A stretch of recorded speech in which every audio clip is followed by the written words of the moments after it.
Alam mo ba, ang mayayaman hindi basta-basta bumibili ng property, may strategy sila na hindi alam ng karamihan. Hi guys, this is Jose Armenia, your country manager for Vistaland. Kung gusto mo mag-level up sa real estate, not just buying but investing smart, para sa itong vlog na to.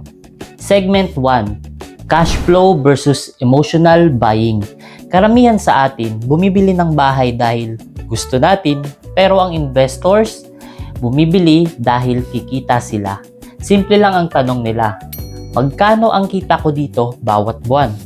For example, kung bumili ka ng condo worth 5 million tapos napaparent mo ng 30k per month, hindi ka lang homeowner, kumikita ka pa.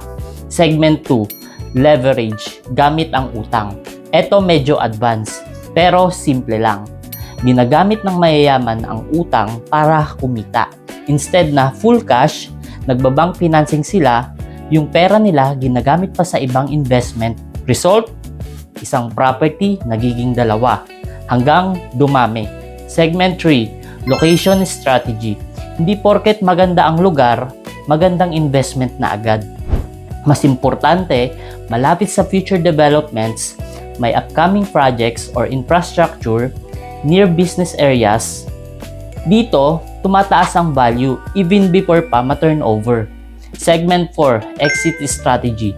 Important tip, huwag ka bibili kung wala kang plan kung paano ka kikita o lalabas. Tanungin mo sarili mo, ibebenta ko ba ito after ilang years?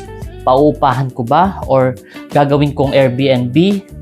Dapat malinaw na agad bago ka bumili. Segment 5, common mistakes.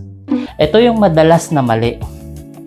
Inuubos lahat ng ipon sa isang property. Walang backup or emergency fund. Hindi kino-compute kung kikita ba talaga. Kung gusto mo talagang yumaman sa real estate, kailangan mag-isip ka like an investor, not just a typical buyer. Kung balak mo mag-invest sa property, lalo na kung first time mo or OFW ka, message mo lang ako. Tutulungan kita step by step. Don't just buy property, invest wisely.